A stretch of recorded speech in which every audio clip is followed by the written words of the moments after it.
So I'm going to hand over to Jane and Susan now.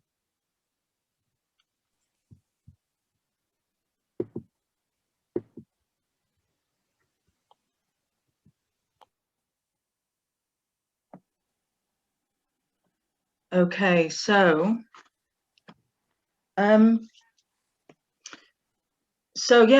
let's start with making a couple of links to the last speakers. Really interested to hear Hannah mention that arts and creativity might well be the route for citizen engagement in relation to the climate emergency, because that's kind of like a nice link to our piece.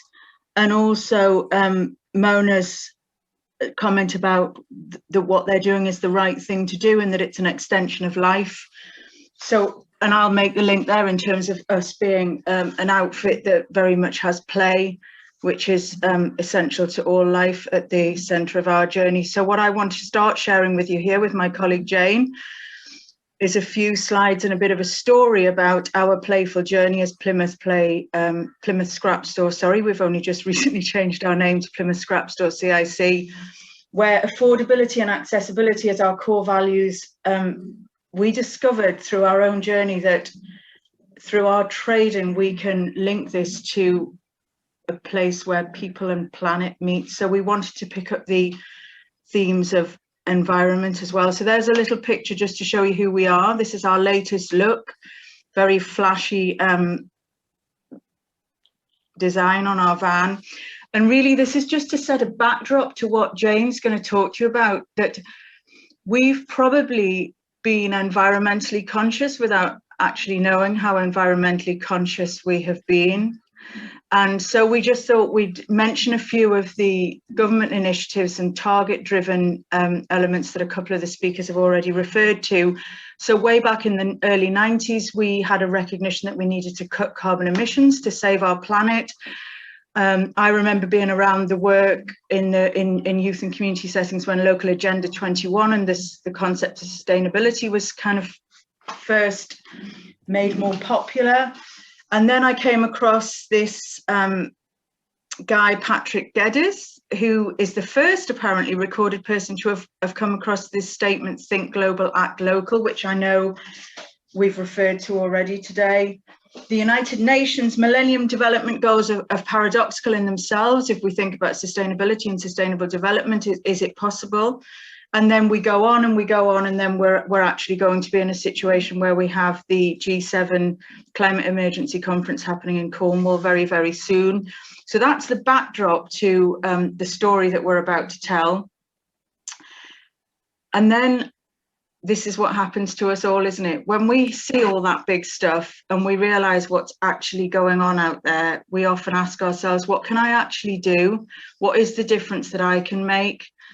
And I think that the story that Jane is now about to tell you about Plymouth Scrapstore is one of those bits of community-based activity that we can actually all grasp hold of. And it does relate to the bigger theme of environment and low carbon and the other themes of today, resilience definitely. So I will hand over to Jane and she can get us going on our 27-year journey. Thanks, Jane.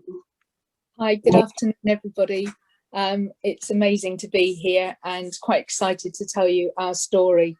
So, are we as Plymouth Scrapstore tackling the environmental challenge? Are we a resilient community business? Well, I guess that's for you to decide, but here's a bit about why we think we just might be. As a community-focused economic actor, what role do we have in building powerful communities? We would like to share with you our best practice from the last 12 months and over the last 27 years, how we have developed from being an association reliant on grants to becoming a trading community interest company based in the heart of a community, offering affordable, accessible, creative and playful resources, employment and volunteering opportunities. How we have unknowingly created aspects of circular economy in what we do. How we see our allies. And actually, are they the same people as those who share our values? So taken from what was then the draft Plymouth Culture Plan, creative education, We know that early childhood experiences and encounters of any kind have a profound effect on future outcomes, none more so than creative and cultural encounters. Here in Plymouth, we want our cultural offer to integrate with our schools and education providers so that every young person has access to art, culture and creativity in the curriculum. Additionally, we want creativity to be embedded in all subjects so that we can develop creative thinkers, agile problem solvers and resilient future leaders. So, do we as part of Plymouth's community really actively create power? Are we really tackling the environmental challenge by saving loveliness from landfill? Well, we're not sure, but this is what we do. We save at least 6,000 bags for life full of stuff from recycling and landfill a year. That's 6,000 bags of creativity that is both affordable and accessible to everyone. We provide 2,000 hours of volunteering. We provide 1,600 hours of paid work. We provide a minimum of 400 social media postings a year, and we network with at least 3 organisations every week.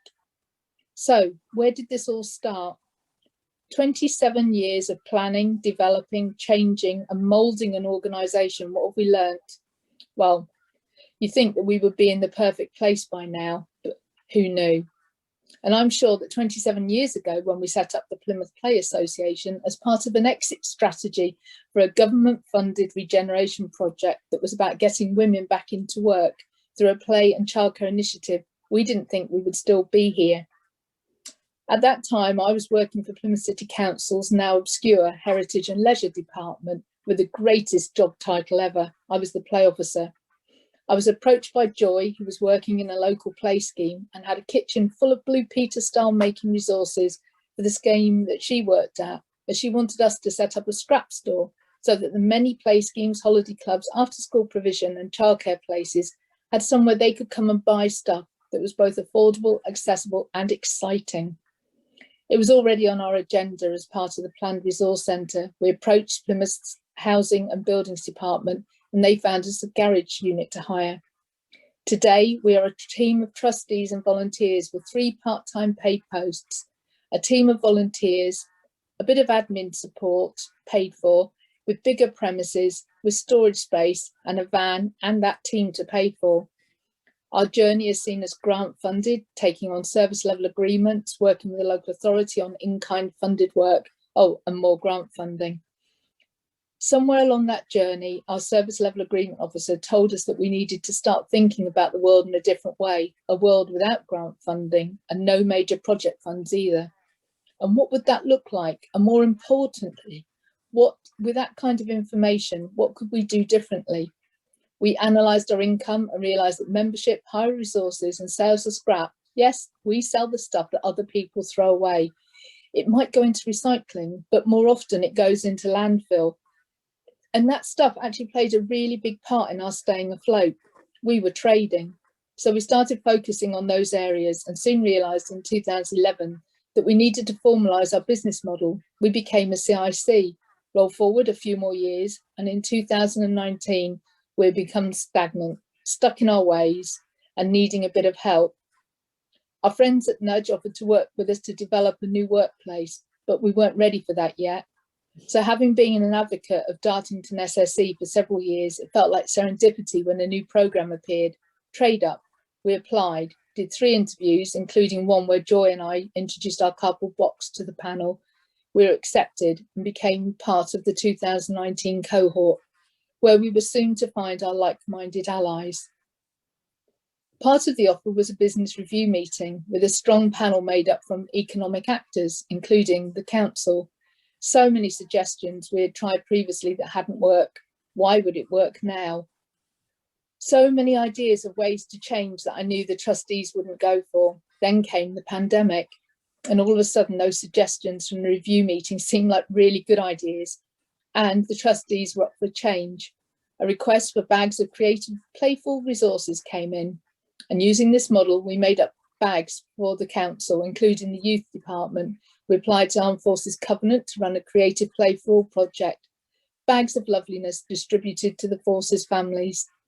We worked in partnership with our local Royal Navy family support unit.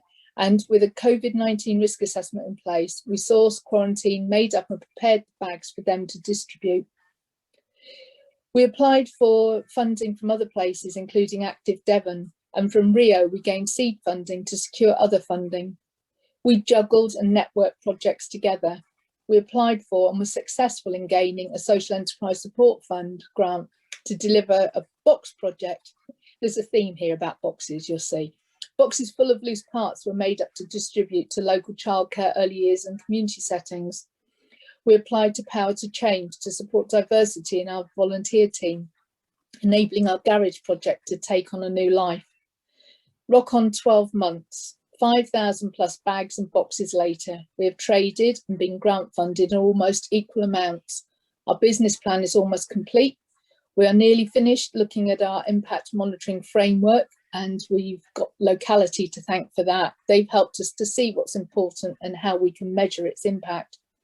We've changed our name to reflect more of what our trading is. We are now, as Susan alluded to, Plymouth Scrapstore CIC. We've given the shop a shake-up. We've worked in collaboration with other like-minded allies across the city, including Precious Plastics Tavistock, as part of an Esme Fairburn-funded learning and collaboration research project with Pop Ideas, and that is now Precious Plastics Plymouth and Tavistock, and is on a Start Something programme of its own with Rio. And with Borrow Don't Buy and Time Bank Southwest, we are working to support the development of repair cafes. We are also part of an eco-collective with Art and Energy, Rebel Botanist, Pollinise and Clean Our Patch. So as you can see, we've worked really hard to embrace change. And now, at least for a while, we will open our doors and let our customers back in. We will trade and collaborate, always keeping our eyes open for opportunities. Why did it work for us this time? Well, we like to think it's because we said yes to things we would have usually turned our backs on, just by approaching it from a different angle. We have realised where our value sits. We have priced ourselves fairly. We worked together. We realised that actually this time we didn't have anything to lose. We upped our risk taking and decided it was all or nothing. So that's a really potted history of what we did and how we got there. And Susan will just sort of wrap us up.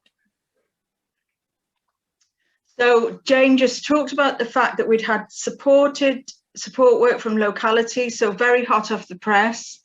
You'll be all delighted to know we're now going to measure what we do in the context of the 5 R's, the refuse, reduce, reuse, repurpose and recycle. So we are going to measure exactly how much waste we divert or reduce from landfill, our role in raising awareness and education around reuse and recycle. And we would really like to attempt to measure our part in the circular economy. And I think that's a nice link to the brief that we had today. So a couple more pictures you've already seen.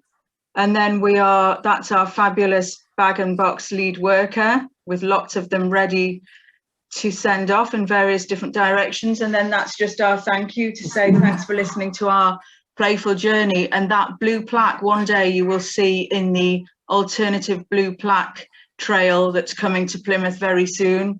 So thank you very much for giving us the time and space today. Thank you. That was really, really, really interesting. I have to say, I've got a real fondness for scrap stores, partly since I've become a mum, so I like getting things for my kids. But back in the early 90s, I remember driving over the Pennines from Bradford to Manchester scrap store to get loads of like bits of stuff to dress up as like a working men's club for a rave.